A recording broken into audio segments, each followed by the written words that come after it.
The Starlink Mini launched at $599. Today you can pick one up for $199. That's 2/3 off the same little dish in under 2 years. Sounds like the deal of the decade, and plenty of people will tell you it is. Others will tell you satellite internet's still a ripoff and that cheap dish is just bait on a hook. So which is it? Honestly, the real answer is stranger than either one, and it's hiding in a part of the bill almost nobody's looking at.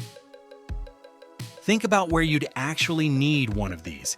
Maybe it's the cabin your family's had for 30 years, where the phone signal dies at the bottom of the driveway. Maybe it's the RV you finally bought, and the first thing you learned is that half the best campsites have no service at all. Maybe it's just your own house. At the end of a road, the cable company never bothered to run a line down it. If that's you, you already know the feeling. Everybody else treats internet like running water, something that's just there. You treat it like weather, something you plan around, and it was never really about the internet, was it? It's missing the video call with the grandkids. It's the work you can't send until you drive into town on Monday. It's sitting somewhere beautiful, feeling quietly cut off from everyone you care about. So when a dish that fixes all of that drops to $199, of course you look, you should. Just not only at that number, because the number that actually decides what this costs you isn't the one printed on the dish. Start with the drop itself because it really is dramatic. When the Mini arrived a couple of years back, it was $599.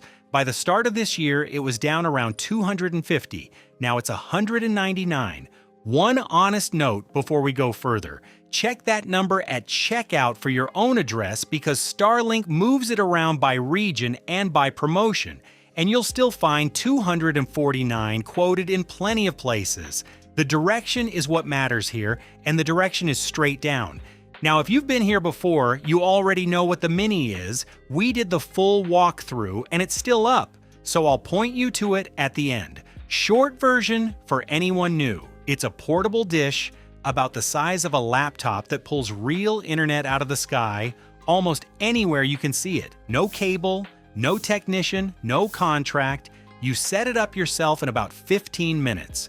But here's the thing about a price falling that fast. Companies don't cut 2/3 off a product because they're feeling generous. They cut it when they can see somebody coming.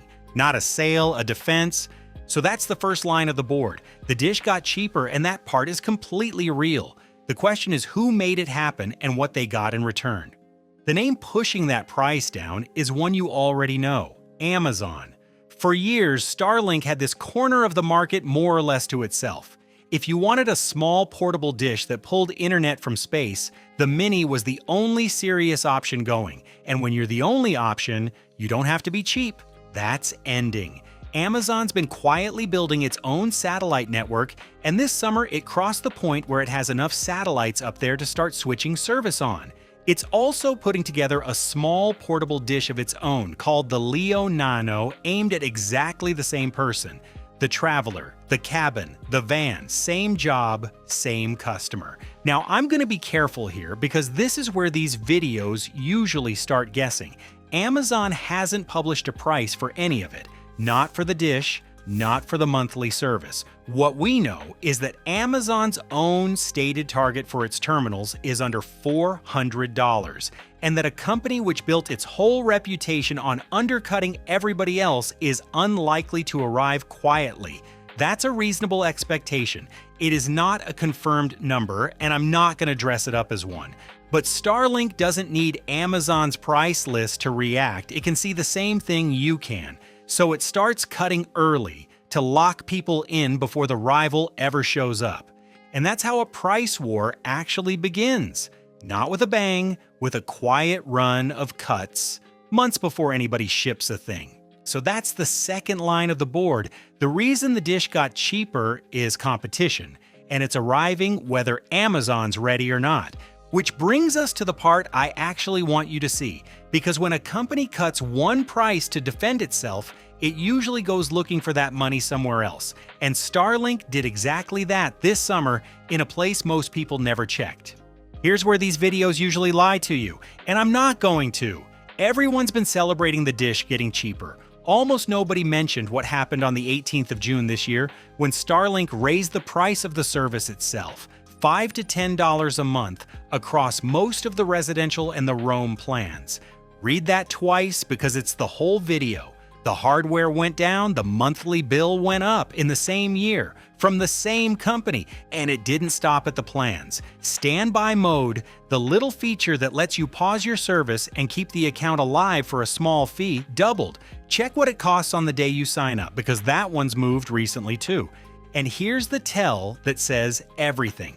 This summer, for new home customers, Starlink stopped selling the dish with the plan at all. If you don't buy it outright, you now rent it. $10 a month for as long as you keep the service. That's a home internet change. Not a mini one so it won't land on your mini bill. But watch what they did. Right out in the open, they turned the hardware itself into a subscription. Now, is that outrageous? No. It's the oldest arrangement in retail. Think about a printer. The machine on the shelf is cheap, sometimes barely more than the ink inside it. The company isn't making its money when you walk out of the shop. It's making it every time you buy a cartridge for the next 4 years.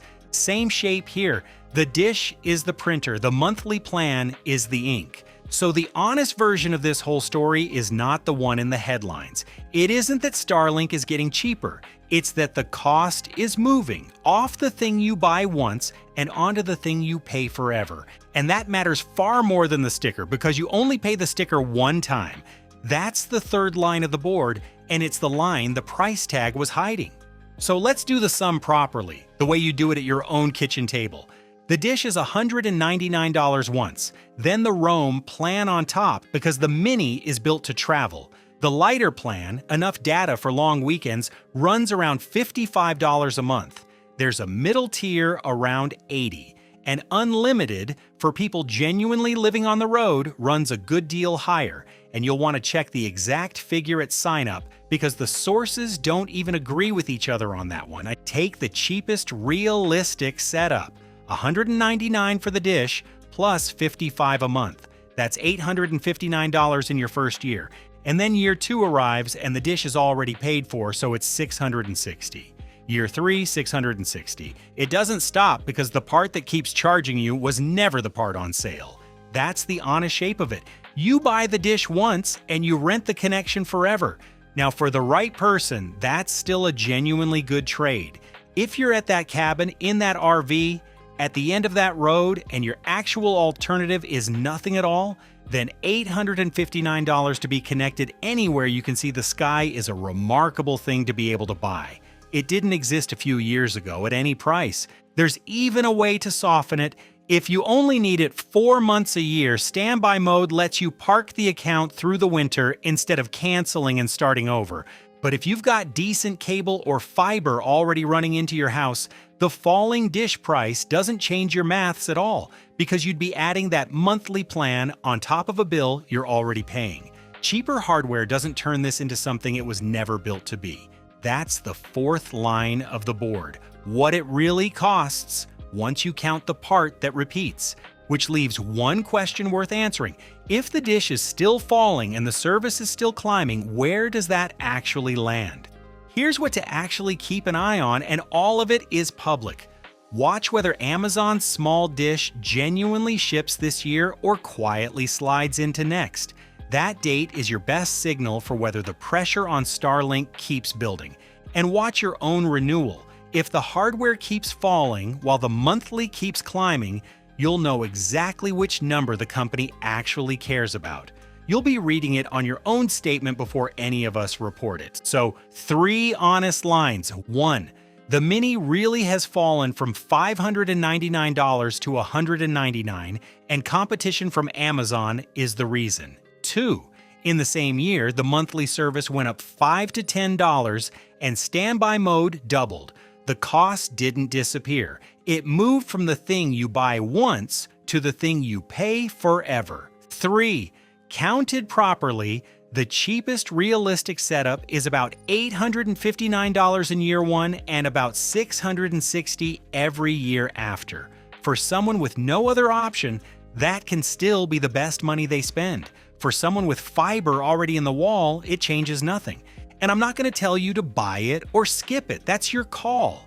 Your address, your budget. What I'll do is make sure that when you look at that $199 price tag, you're seeing the whole bill behind it and not just the friendly bit at the front. Now, I'd like to know something, and I'm actually reading these. If you've got a Mini already, what are you really paying a month all in? Put the number below.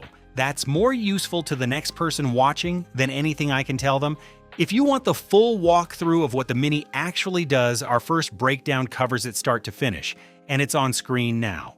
And next, we untangle the thing half the internet keeps mixing up. Satellite internet, the dish, against the satellite feature already sitting in your phone. They're not the same, and knowing the difference can save you real money. Straight answers, real numbers, never just the headline. Hit like and hit subscribe.